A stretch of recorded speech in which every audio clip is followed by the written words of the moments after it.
Robert Allen Zimmerman, better known as Bob Dylan, is one of the most influential singers and songwriters of all time. With folk classics like Blowin' in the Wind and The Times They Are A-Changin', Dylan took a stand against hate by crying out against the United States' involvement in war and its disastrous treatment of its African American citizens. With more than 38 studio albums and hundreds of songs spanning 6 decades, Dylan won the Nobel Prize for Literature in 2016. But Bob Dylan, perhaps more loved and hated than any other popular American artist, is as complex and authentic as his brilliant lyrics. Bob Dylan was born on May 24, 1941. He grew up in the small industrial Minnesota town of Hibbing, graduating from Hibbing High in 1959.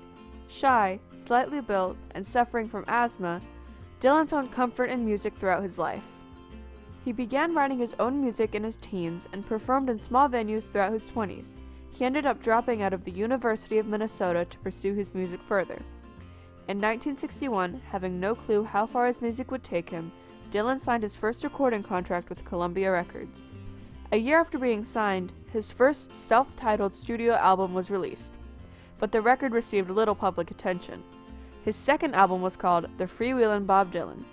It included the soon-to-be world-renowned hits Blowin' in the Wind and A Hard Rain's a Gonna Fall. Freewheelin' catapulted Dylan into the popular music scene. Dylan reached the height of his fame in the 60s, a crucial time in U.S. history. The U.S. was engaged in a bloody and catastrophic war with Vietnam, and this was the first war that most Americans could watch on TV.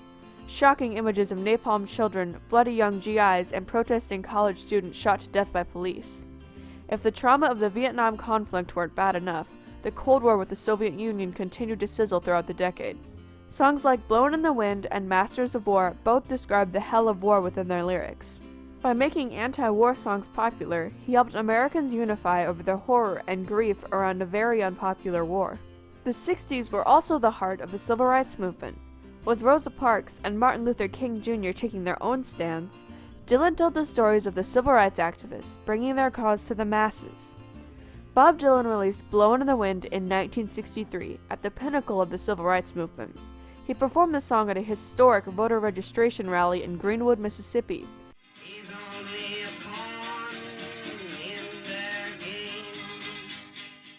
It later came to be an anthem to many protests and sit-ins. At the time Martin Luther King Jr. was giving his famous "I Have a Dream" speech, Bob Dylan was standing near him on the stage after just performing Only a Pawn in Their Game and Blowin' in the Wind. Dylan wrote The Times They Are A-Changin' to represent the civil rights movement. He admitted that he wrote the song to be an anthem, but later he rejected the idea that he held a responsibility to lead the movement. He refused to think for other people, or to tell them what they wanted to hear. It was one of many times Bob Dylan took a stand for individuality and originality. In 1965, Dylan won the Tom Paine Award for his work with the civil rights movement. At the award ceremony, he began to rant against the establishment, saying the people he saw getting killed were too young. The age divide did not give authority to the old to decide who lived and who died. It wasn't the first time, nor was it the last time, that Bob Dylan was booed off stage. Although Bob Dylan's music had a profound effect on Americans' opinion of the Vietnam and Cold Wars, he never confirmed or denied if his lyrics explicitly referenced these conflicts. He left it up to the listeners to decide, just like poetry is supposed to do. Bob Dylan's music was an inspiration for many musicians and poets that came after him. His own influences, ranging from Woody Guthrie to Little Richard, came together to make a sound like no other. The music that Bob Dylan created is just as relevant today and continues to inspire and influence musicians and writers. His lyrics have turned many teens onto poetry. Suddenly, writers are turning into poets as obscure as Rimbaud and Verlaine. His music seemed to be what America needed, and Dylan helped pave the way for other rebellious artists. Without even knowing it, his boycott of the Ed Sullivan Show sent a message to other performers that censorship is not okay. A CBS executive for the show decided the song that Bob wanted to perform that night was far too controversial. He would have to change the lyrics or perform another song. Risking his big shot at stardom, Dylan chose to walk away. Throughout his long career, Bob Dylan has never been afraid to take a risk and make a change, simply because he wanted to. Some of the biggest changes were to the very style in which he chose to deliver his genius lyrics. His signature sound never seemed to stay the same. In 1965, Bob Dylan released the album Bringing It All Back Home. One side of this album contains Bob Dylan accompanied by an electric band. In every one of his genre changes, people have hated it to the extremes. Then, right before his next change, they finally accept the latest sound. Bob Dylan going electric drove Dylan fans up the wall. They seemingly despised this sound more than any other that Bob had delivered. On July 25, 1965, at the Newport Folk Music Festival, Bob's fans came to see him perform his usual folk songs like Blowin' in the Wind. Instead, they saw what came to be Bob Dylan's first electric music concert.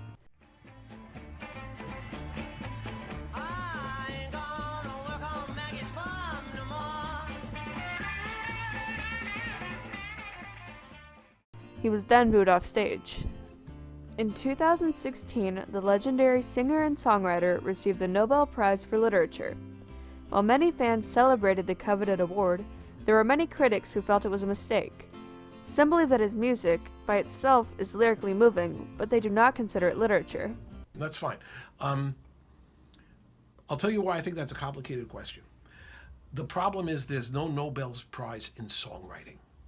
It's not, and it really should be a separate genre, because it is. I mean, song is incredibly important the world over. There are great songwriters. There would be no question he should deserve a Nobel Prize in songwriting. Literature complicates it, because the question, Bob, this is a passionate topic of mine, so you can stop me whenever you want. I don't think Bob Dylan's lyrics are meant to be read on the page. I mean, they're very effective, they're very memorable, but he's a songwriter and a song performer, and that's the medium in which they should be heard, and that is really the medium that gives them full justice.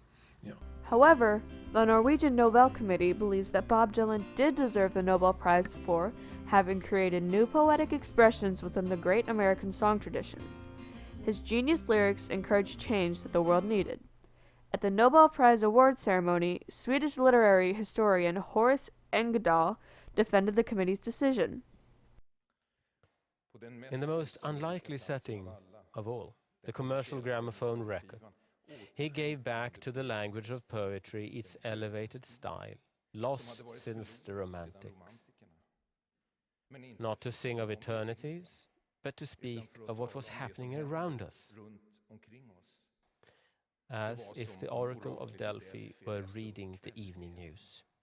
The Nobel Prize is far from Bob Dylan's only major achievement. Since his initial rise to fame, Dylan has won over 40 awards, including 12 Grammys, 1 Golden Globe, even an Academy Award. He has become part of the Songwriters Hall of Fame, Nashville Songwriters Hall of Fame, and of course, the Rock and Roll Hall of Fame. With these honors, Bob has continued to influence popular music and the world. Artists like Jimi Hendrix, Neil Young, and the Beatles all have one component or another of Bob Dylan's work. His style of marching to his own drum and saying no to conformity is becoming more and more popular in current music and pop culture. The world is coming to the realization that we can stand up for ourselves and say no.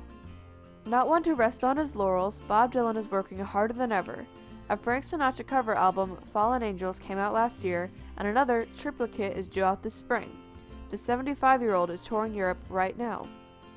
History is filled with periods of unrest caused by change, and individuals who spoke out to make the world more livable. In the 1960s United States, as he saw the world changing around him, Bob Dylan took a stand and told the world what he was experiencing, and what he thought needed to change. Despite the pressure to conform to both as a citizen and as an artist, he challenged the status quo, while changing our idea of what poetry is and what it should be doing. His powerful verse, bold experimentation, and willingness to do his own thing are what influence many musicians, poets, and other artists today to take a stand and make a change.